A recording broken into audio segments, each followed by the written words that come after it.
Right, we've got Inquisitor Kyriadraxus from Imperium magazine. So on your workbench, having a piece of foam is a good idea. It doesn't have to be thick foam, but it has to be fairly soft, just something to stop parts bouncing around quite so much. So on a hard work surface, for example, a piece of plastic will bounce incredibly far, and once it disappears to the carpet, it is potentially gone forever. The next point really is to read the instructions. I know it sounds just like teaching somebody to suck eggs, but you have to read the instructions, and not just the part that you're currently going to do. Read them all the way through, just to see if there's any problem areas that might occur. Things that look tricky, or parts that you're not sure of placement, rotation, things like that. So this is the in painting and instructions section of Imperium magazine. So make sure you have a good read through. They're usually pretty concise. Imperium magazine especially has a little bit more text that you can, because it is for beginners as well, has a little bit more text that you can refer to. So to start with, those are quite good to use. So this is your sprue. So part of the reason for looking at the instructions is obviously you're looking at how it fits together, but you're also looking at what is model and what is sprue. So the sprue is the gate part, it's the framework in which the pieces are. So sometimes it can be a little bit difficult to see what is model and what is the sort of joining part. But if you have a look at the instructions, you'll soon be able to figure out what they are. But for a beginner, it's sometimes not easy, especially with the sort of smaller pointed parts. So you can see here where I'm pointing out, these are places where the gate and the sort of frame meets the model. So on the shoulder pad, there's a sort of skull thing, and the sprue goes onto that. So if you're a beginner, it can be a little bit tricky to sort of differentiate between the two. But once you've obviously looked at the instructions, then you should soon be able to see what is what. Now, you'll want a sharp pair of clippers as well for this sort of job. With the clippers, really, the sharper the better. They have a special side, so they have a flat side and they have an indented side on most clippers. And the flat side goes towards the part that you are cutting out. Okay, so it gives you a nice, sharp, clean, flat edge. If your clippers are blunt, this will start to chew the plastic and pull it away from the model, which can leave you with very unsightly marks. So yes, look after them, keep them sharp. You'll also want a nice sharp hobby knife, and always cut away from the model. So when you're trimming bits of plastic, don't do as I do here. This is 30 odd years of experience. And sandpaper as well. So anything from 800 grit up to 1200 grit is absolutely fine. So start with an 800 and go up to 1200 if you need to. 1200 is much smoother, but makes removing material a bit more difficult. So if you want to tidy anything up, start with an 800 first. So files as well, not hugely necessary for a plastic model, but certainly for a metal one. And the type of files that are good are the ones where the grooves in the file are cut into the metal itself. They're not what they call diamond files, which have a bunch of stuff stuck to the outside of a piece of metal. Those are too rough for miniatures, unless you're just removing large chunks of material. but for tidy up purposes, they're just too rough. Don't use them. So just as I'm demonstrating there, you don't want any kind of huge amounts of pressure. It should be sliding through the plastic very, very easily.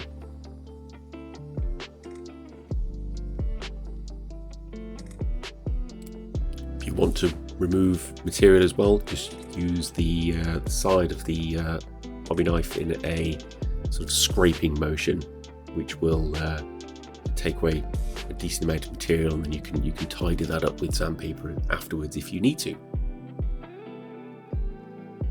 So we'll do the same on the leg, and I'll show you in a second where the mould lines are.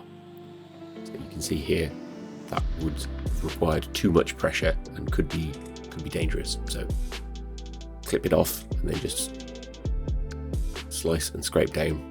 So you just don't want to be using too much pressure.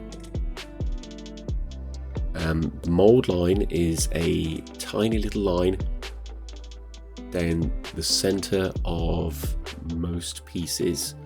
If you lie them flat in the sprue, where they're sort of level with the sprue, that's where a tiny little line will be. That's where the two halves of the mould meet, and you get a little bit of plastic squeezed through. It's a very, very tiny amount. GW are usually very good with this. Mould lines aren't excessive, and just a quick rub over with some sandpaper will just get rid of them straight away, or you can scrape them down with the hobby blade.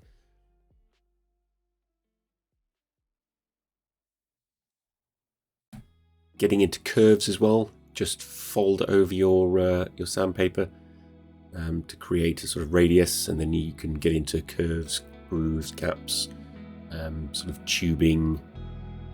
The tighter you squeeze it, the sort of smaller the gap you'll be able to get into. Just sort of rub it side to side, and you'll get rid of the mould line in pretty much every spot. Just takes a little bit of time and effort just to get the model cleaned up nicely, so that you've got a really, really good surface to paint on. Another trick is to use a rolling motion with the hobby knife.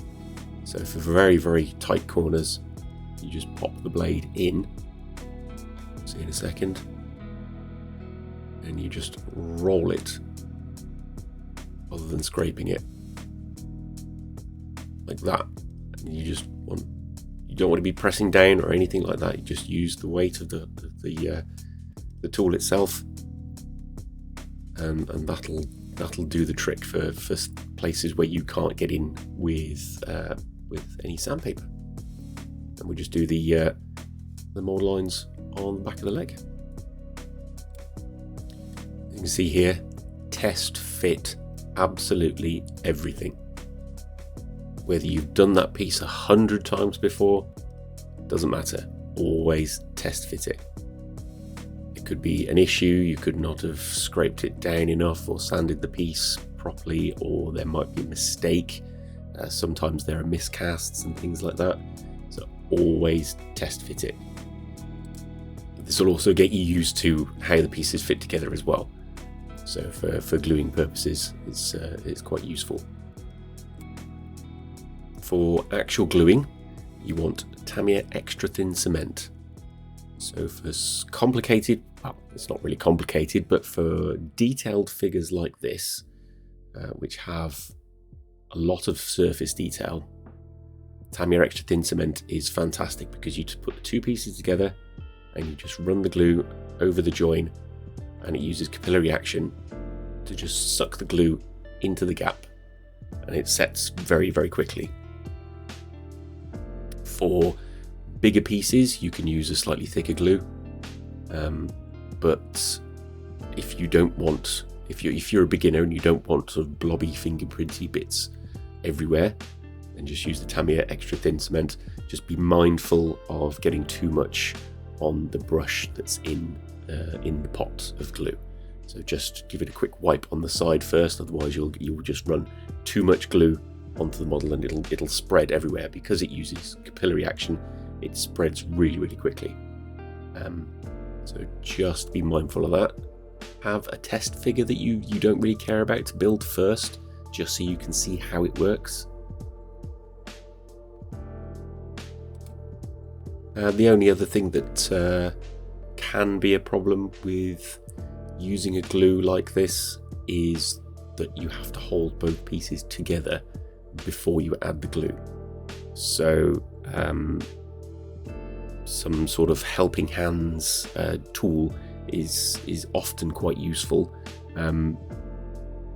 Bizarrely, the GW assembly tool is actually quite good because it's got rubber grips on it, so it doesn't damage the model at all, whereas standard metal helping hands have very strong springs and the jaws on them are metal, so even if you wrap sort of tape around them, they can damage parts quite easily. So the GW ones very specifically work with GW figures for obvious reasons, but worth having, and they're not massively expensive either. But once you get used to the amount of glue that you need, then using a thicker, slower acting glue is fine. So that can be easier to assemble parts when there's just one of you with your own pair of hands. But yeah, the more you can do it, where you put the model together and then run the glue over, the better it'll be. Make sure you get all the mold lines along all sorts of weapons. This is the Shuriken pistol for Inquisitor Draxus. So you want your paint job to have the best chance possible, and for people to look at it. This is more so for competition painting, but things like that for competition painting get noticed. So it's worth, even if you're not sure you're at a level for competition yet, but you think you might do in the future, then start sorting out the mold lines now, rather than saying, oh, I'll do it on the next miniature or for one when I'm ready for competition. Just start doing it now, and by the time you come to it, you'll be well practiced in getting rid of those pesky lines. If you do have big chunks to cut away, then place the part flat. This is why the foam backing I've got on the desk at the moment is quite handy, because things don't slip around, they don't move around too much, and you can press down and slice off any larger pieces of excess sprue. Don't forget the bottom of cloaks as well. Basically everywhere that joins onto the sprue will have a mark of some description on it. What's worth noting as well is when you sand a flat face, you'll get a little line of plastic that forms around the outside. So on the bottom of this cloak, if you sand the bottom flat, you'll get a line around the edge of the excess plastic. So you just need to run the sandpaper just around the edges as well, just to get rid of that excess. For halves of bodies and things, sometimes it's worth having a little clamp, a little plastic clamp that you can use to hold the body together, so it doesn't sort of create a gap whilst it's drying. What you can do as well is, I believe I show it in the video actually, you can use the glue to smooth out joins in things like skulls, because the skull on the shoulder pad has a join line going right down the middle. But we'll explore that in a little bit, I believe. Right, for once we actually get a close-up, so you can see there's a join right down the centre of that skull. So if we just run some glue down there, it sort of melts the plastic. So if you do it a couple of times, if the join is close enough, then it will start to join. It'll melt and start to join together. You can give it a little bit of a squeeze, but you've got to be careful you don't squeeze the melted plastic out, through the gap. But a couple of times and that join will just disappear. I think I've mentioned it in previous videos as well, that that glue is excellent for cleaning up bolter barrels and things like that, anything you've drilled, just to give a nice sort of soft edge that looks like it's been cast with the model. Tubes and pipes and whatnot, it's relatively easy to just run your hobby tool just straight down it, just to remove the mould line. And there will be mould lines on all sorts of small parts like that, so you will need to get used to getting rid of those mould lines on virtually every part that you see. In between spikes, spines and rivets and all sorts can be frustrating, but it really does help if you get rid of them, get rid of the mould lines between those parts. Spending all this time and effort on a model and then forgetting those parts really detracts from a paint job, because you will see stuff like that, and even if nobody else does, you will know it's there, which is almost just as bad, really. So you can see it's not a hugely complicated model, but it's not, for example, as simple as a Space Marine. So it was worth us doing a build on something like this, just because there's a bit more to it.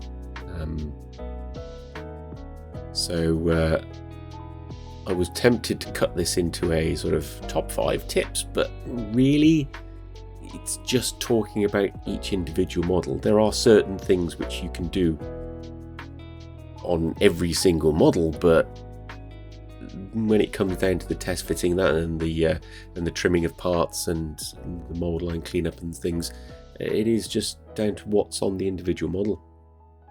So you can see here, just smoothing out the gap with some glue between the wings. The quick setting Tamiya, I believe this is the extra fast.